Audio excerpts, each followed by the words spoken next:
안녕하세요, 학생 여러분. 핵심만 쏙쏙 재미있는 한문 수업이 시작되었습니다. 어떻게 지난 시간에 그 효와 관련한 한자 성어들을 2개 했었죠. 복습 좀 해보셨나요? 오늘은 이어서 효와 관련한 나머지 한자 성어들 몇 가지 좀 살펴보도록 하겠습니다. 먼저 여러분들 교과서 28쪽을 잠깐 볼게요. 28쪽 보면 전 시간에 했던 내용이 조금 나옵니다. 백유지효라는 한자 성어를 했었고요. 그리고 다음 망운지정이라는 한자 성어도 했었죠. 오늘은 이어서 첫 번째로 풍수지탄이라는 한자 성어를 공부를 해볼 거예요. 자, 그런데 해석하는 걸 가만히 보면 바람에 흔들리는 나무를 보며 하는 단식이다 라는 것인데 왜 효와 관련이 있을까? 왜 효도를 다하지 못한 채 어버이를 여인 자식의 슬픔을 나타내는 한자 성어일까? 이런 얘기가 있습니다. 칠판 한번 잠깐 볼게요. 옛날에 춘추 전국시대 때 공자라는 사람 아시죠? 공자가 제자들하고 같이 사람들하고 길을 걸어가고 있었습니다. 근데 어떤 산기슭에서 이렇게 한 사람이 아주 슬프게 울고 있었어요. 여기 나무도 있었고 막 그랬겠죠. 이렇게 산기슭이 있었는데 너무 슬프게 울고 있으니까 이제 이 사람 공자가 너무 궁금해가지고 이 사람한테 찾아갔던 거예요. 아니, 당신은 왜 여기서 이렇게 울고 있나요? 이렇게 물어봤더니 이 사람이 공자한테 저는 가만히 생각해 보니까 3가지가 후회가 되어서 지금 이렇게 울고 있습니다. 라고 얘기를 했어요. 어떤 걸 얘기를 했냐면, 이 사람이 첫 번째로 얘기한 것이 저는 젊었을 때 고향 땅을 떠나가지고 여기저기 방황하면서 그렇게 지내다가 진짜 수십 년 만에 고향 땅을 찾아왔는데 부모님이 이제 돌아가셨더라 이거예요. 부모님. 뭔가 부모님한테 맛있는 것도 사드리고 응? 먹을 좋은 옷도 입혀드리고 선물도 해드리고 싶은데 이제는 그런 부모님이 안 계시더라. 두 번째, 그리고 자기가 수십 년 동안 떠돌아 생활하면서 제대로 된 임금님을 만나질 못했다. 임금님이 어떻게 하는 거에 따라서 저 사람은 내 성격에 맞지 않아서 아니면 내가 못 버텨서 임금님을 피해서 그냥 도망쳐 나오고 막 그랬다.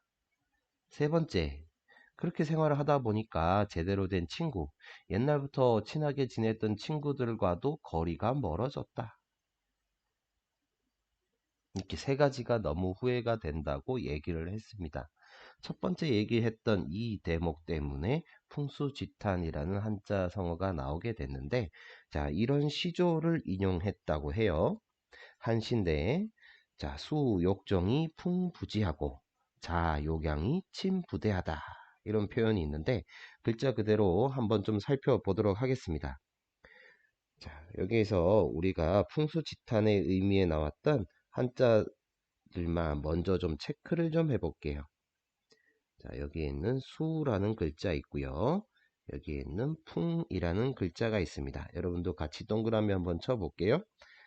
그리고 아들 자자가 있고 위에 어버이 친자가 있습니다. 그죠? 자, 이렇게 해놓고 한번 살펴보죠.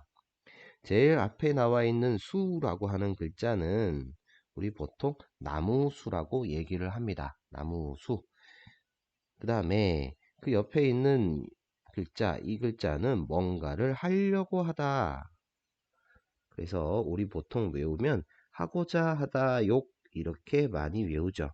욕심, 욕구 할 때 쓰는 글자가 되겠습니다. 자, 그 옆에 있는 글자는 정이라고 하는 글자인데 고요하다라는 뜻입니다. 고요하다. 자, 그리고 그 다음에 나와 있는 글자, 이 글자도 좀 다르게 표시를 해볼게요. 자, 이 글자는 여기에도 나오고 여기에도 나옵니다. 여기에도 나오고요. 여기에도 나옵니다. 왜 중간에 이렇게 껴가지고 글자가 쓰였을까? 이 글자의 뜻 때문에 그래요. 이 글자는 우리 보통 외울 때 말, 이을, 이라고 외웁니다. 말을 이어준다. 쉽게 얘기하면 우리가 잘 알고 있는 접속사예요. 접속사. 우리 알고 있는 접속사 어떤 거 있죠? 뭐 맞아요. and도 있고 but도 있고 여러 가지가 있겠죠. 그래서 이 글자는 그리고, 그러나, 그런데, 그래서와 같은 접속사 역할을 한다. 이렇게 이해를 하시면 되겠습니다. 자, 그 다음에 나와 있는 글자, 노란색으로 동그라미 친 글자는 바람풍자죠. 그리고 그 다음에 있는 글자는 불, 앞에서도 했던 거, 아니 불자가 되겠습니다. 그 다음에 뒤에 나와 있는 이 글자는 뭐죠? 그치다, 멈추다, 정지하다, 지가 되겠습니다. 선생님, 그런데 여기서는 아니 불자가 아니라 부라고 읽었네요. 왜 부라고 읽었죠? 자, 여러분들 중학교 때 아마 배웠을 텐데 이 아니 불이라고 하는 글자는 두 가지 경우에 원래는 불이라고 읽어줘야 되지만 부라고 읽는 경우가 있죠. 뒤에 나오는 한자가 디귿이나 지읒으로 발음하는 한자 앞에 올 경우, 그럴 때는 부라고 읽어준다. 뒤에 나오는 한자가 그치다, 지였으니까 여기에서도 부라고 읽어준 겁니다. 아시겠죠? 다음 문장 마찬가지 가보면 자하고 친자를 동그라미 쳤습니다. 자하고 친자를 동그라미 쳤는데, 자, 원래는 자는 아들 자자고요. 그죠? 원래는 아들이라는 뜻이고 뒤에 있는 친자는 친하다의 의미입니다. 친하다, 친할 친. 그런데 여기서는 자식과 부모님에 대한 이야기니까 해석을 조금 다르게 할게요. 아들이라는 말 대신에 자식이라고 표현을 하고 친하다라는 말 대신에 부모님이라고 해석을 해주는 게 맞습니다. 자, 나머지는 그대로 다시 한번 해석을 해보도록 하죠. 욕자는 앞에서와 마찬가지죠. 뭐뭐 하려고 한다 라는 뜻이고 그 옆에 있는 양자는 봉양한다 라는 뜻입니다. 봉양한다. 부모님을 모신다 라는 의미겠죠. 그 다음에 나와 있는 말, 이을, 이자는 앞에서와 똑같습니다. 아니 불자도 똑같이 쓰였고요. 뒤에 나와 있는 대라는 글자는 여러분들 대기 알죠? 뭔가를 기다리다 라는 뜻입니다. 자, 그러면 해석을 한번 해볼게요. 자, 나무 숫자니까 나무가 한 자리에서 어떻게 하고 싶은지 고요히 있으려고 한다. 조용히 있으려고 한다. 그런데 옆에서 바람들이 여러 가지 바람들이 막 불어대니까 계속해서 불어댄다. 그래서 바람이 그치질 않는다. 그죠? 막 흔들릴 수밖에 없겠죠. 이와 마찬가지로 이제는 자식이 장성해가지고 고향 땅에 돌아와서 자식이 부모님한테 뭔가 봉양을 하고 싶다라는 거죠. 모시고 싶은데 그런데 어떻게 되느냐? 이미 부모님이 돌아가셔서 내가 모실 때까지 기다려 주시지 않는구나. 그래서 이 사람이 생각하기에 이렇게 생각을 하는 거죠. 와, 그렇구나. 가버리고 나면 음? 좇을 수 없는 없는 것이 바로 세월이구나.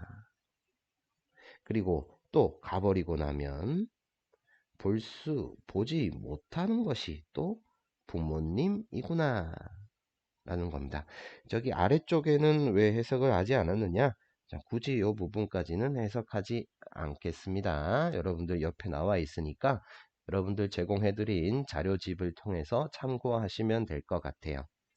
자, 결국에 어쨌든 이 두 문장을 가지고서 이 고어라는 하는 남자였는데 이 고어라는 남자가 느낀 감정은 뭐겠습니까? 이제는 진짜 부모님한테 뭔가를 해드리고 싶고 맛있는 음식도 해드리고 싶고 좋은 옷도 입혀드리고 싶고 그런데 어떻게 됐어요? 이제 부모님은 이미 기다려 주시질 않는구나. 이미 돌아가셨다. 다시는 볼 수가 없구나. 이렇게 진짜 너무 안타깝구나 라고 해서 만들어진 한자성어가 바로 우리 교과서에 나오는 뭡니까? 풍수지탄이죠. 풍수지탄. 그래서 교과서로 한번 다시 돌아가 보겠습니다.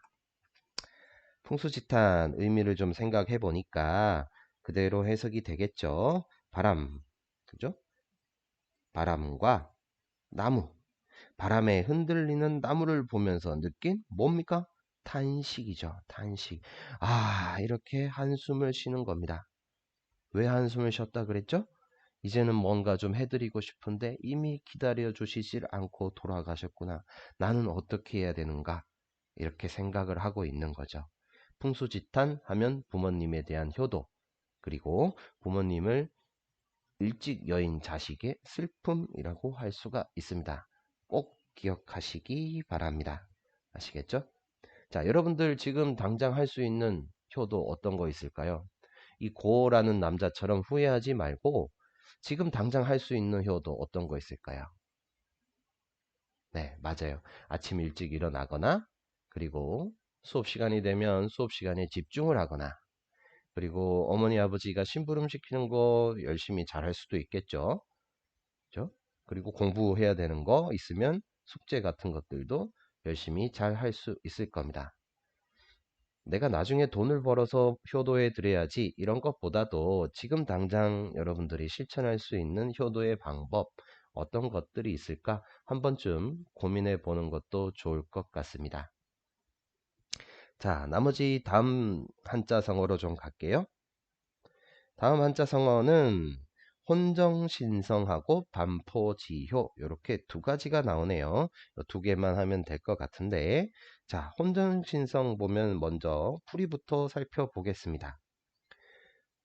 자, 풀이를 보니까 저녁에, 그죠? 저녁에 부모님의 잠자리를 어떻게 드린다고 정해 드린다 그랬습니다. 그리고 새벽에 살펴본다 라는 거죠.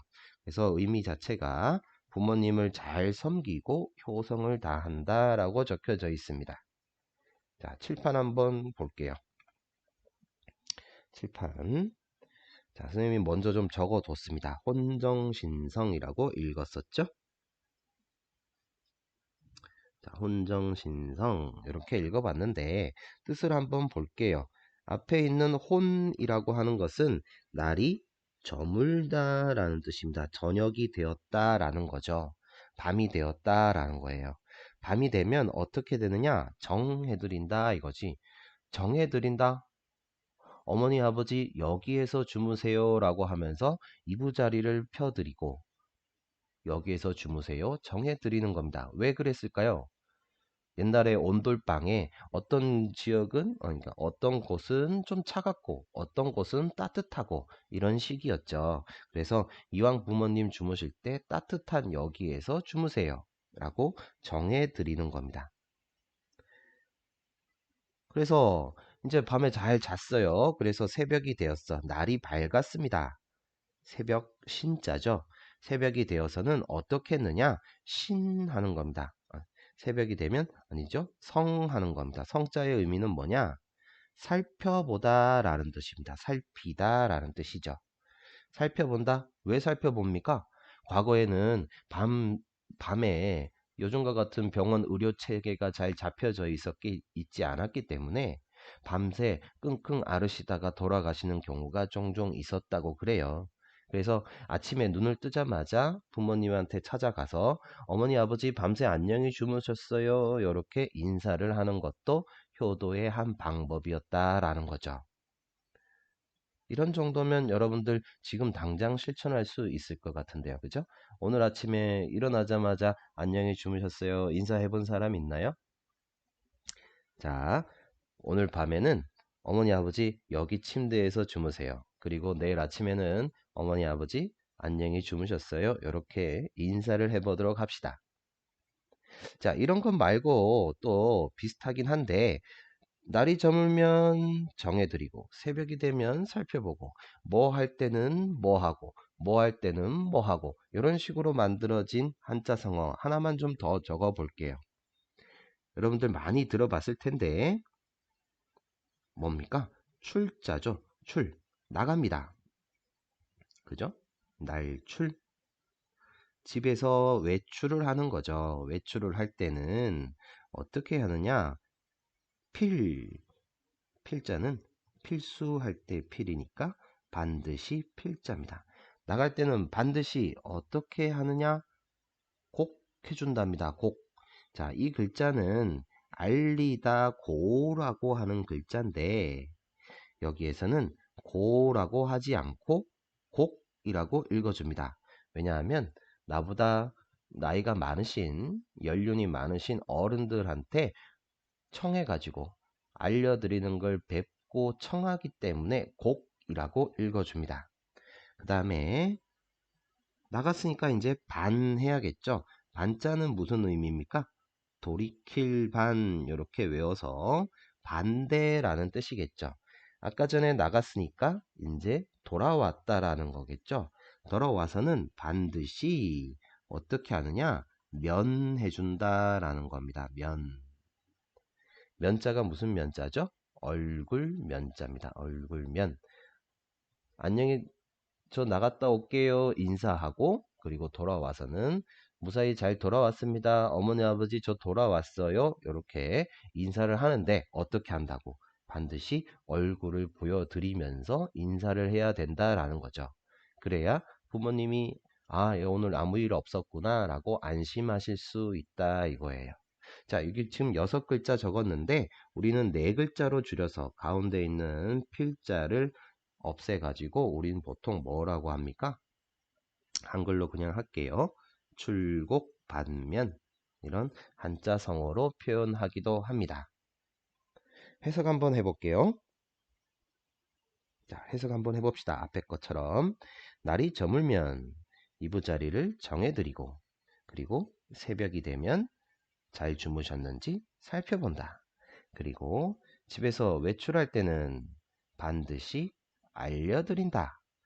그리고 돌아와서는 반드시 얼굴을 보여드리면서 인사를 한다. 자, 지금 당장 실천할 수 있는 효도의 한 방법이 될 수 있을 겁니다. 오늘 저녁부터, 오늘 밤부터 당장 실천 한번 해보도록 하죠. 자, 그리고 이제 오늘의 마지막 한자 성어입니다. 반포지효라는 건데 우리 교과서에 어떻게 설명되어 있나 한번 볼게요. 자, 반포지효. 자식이 다 자란 후에 어머니 은혜를 갚는 효성이다 라는 건데 여기 보면 까마귀라는 새가 나옵니다. 까마귀가 도로 먹여주는 효다 이렇게 표현되어 있네요. 글자를 좀 살펴보겠습니다. 칠판 한번 볼게요. 자, 글자를 좀 살펴보니까 앞에서 얘기했다시피 이 반이라고 하는 거, 자, 일단 한자 성어가 반포지효였죠. 반이라고 하는 한자는 아까 여기서도 적었지만 뭡니까? 돌이킬 반이라고 했었죠. 돌이킬 반. 돌이키다. 뭔가 반대를 뜻하는 글자죠. 돌이키다. 그 다음에 포라고 하는 글자는 먹여주다, 먹이다 라는 글자입니다. 먹이다. 자, 그리고 이거 우리 지난 시간에 봤던 글자였죠. 지라고 하는 글자는 뭐였습니까? 우리 복습이니까 어조사 지라고 하는 글자였고 어조사기 때문에 문장에 따라서 뜻이 여러 가지가 나올 수 있다. 그래서 적어보면 무엇 무엇의 또는 뭐뭐 하는 이런 뜻이 나올 수도 있고 무엇 무엇이 뭐뭐가일 수도 있고 그 다음에 대명사로서 그것이라는 뜻도 가질 수 있다. 그리고 잘 쓰이진 않지만 가다라는 뜻도 가질 수 있다. 됐죠? 자, 그리고 있는 맨 뒤에 있는 효라고 하는 글자는 말 그대로 효도입니다. 자, 그러면 해석을 할 수가 있겠죠? 해석 어떻게 됩니까? 반대로 먹인다. 반대로 먹여드리는 뭐뭐하는 효도 이렇게 해석이 되겠네요. 까마귀라는 새는 자식이 태어나면 까마귀가 어미새가 먹이를 물어다가 새끼가 다 자랄 때까지 계속해서 먹이를 먹여준다고 합니다. 그런데 까마귀 새끼가 이제 날갯짓을 하고 날을 수 있을 때가 되면 까마귀 엄마 새는 가만히 둥지에 있고 자식이 먹이를 물어와 가지고 어머니한테 먹이를 준다고 합니다. 그 모습을 가리켜서 우리는 반포지효라고 하죠. 자, 여러분들이 지금 당장은 학생 신분이니까 어머니, 아버지한테 뭔가 선물을 해드리고 맛있는 음식을 사드리지는 못할 거예요. 그죠? 우리 나중에 회사 나가서 첫 번째 봉급받고 계속 봉급받고 또 용돈을 많이 모았어요. 그죠? 그러면 여러분들 어머니, 아버지한테 어떻게 합니까? 부모님 용돈 드리죠. 그죠? 부모님 용돈 드리고, 아니면 어머니, 아버지 생신 때 좋은 선물 해드릴 수도 있을 거고요. 그죠? 반대로 자식이 지금까지 계속해서 받아왔던 것들을 자식이 반대로 부모님한테 베푸는 효도를 하는 것, 이것을 반포지효라고 한다라는 거죠. 자, 이해되셨나요? 오늘 했던 내용 잠깐만 복습하면서 마치도록 하겠습니다.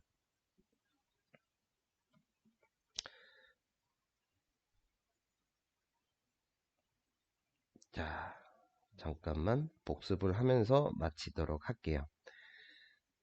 자, 오늘 했던 내용은 총 4가지 한자성어를 했었죠. 첫 번째로 나왔던 풍수지탄이라는 한자성어는 바람에 흔들리는 나무를 보면서 하는 뭐였습니까? 탄식이었다. 왜 탄식을 했느냐? 이제는 부모님을 모시고 싶은데 이미 돌아가셔가지고 어머니를 여인 자식의 탄식이었다. 그러니까 여기서 얻을 수 있는 교훈은 뭐였죠? 지금 당장 할 수 있을 때 내가 할 수 있는 효도를 실천하는 것이 좋다라는 거겠죠. 그리고 그 다음으로 했던 거, 지금 당장 실천할 수 있는 효도 몇 한 가지 나왔습니다.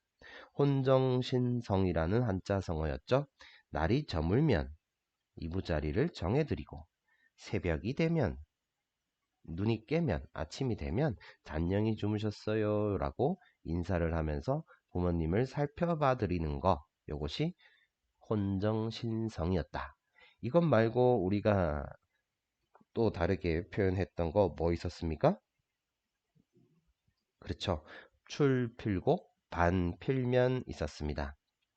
4글자로 줄여서는 출곡 반면이라고 표현하기도 했었고, 집에서 외출할 때는 반드시 알려드리고, 그리고 돌아와서는 반드시 얼굴을 보여드리면서 인사를 하는 것, 이것이 지금 당장 실천할 수 있는 효도의 한 방법이 될 수 있겠습니다.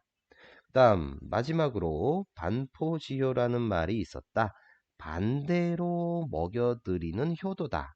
까마귀라는 새가 날개짓을 하고 날 수 있을 때가 되면 새끼가 어미한테 먹이를 물어다 주는 효도다.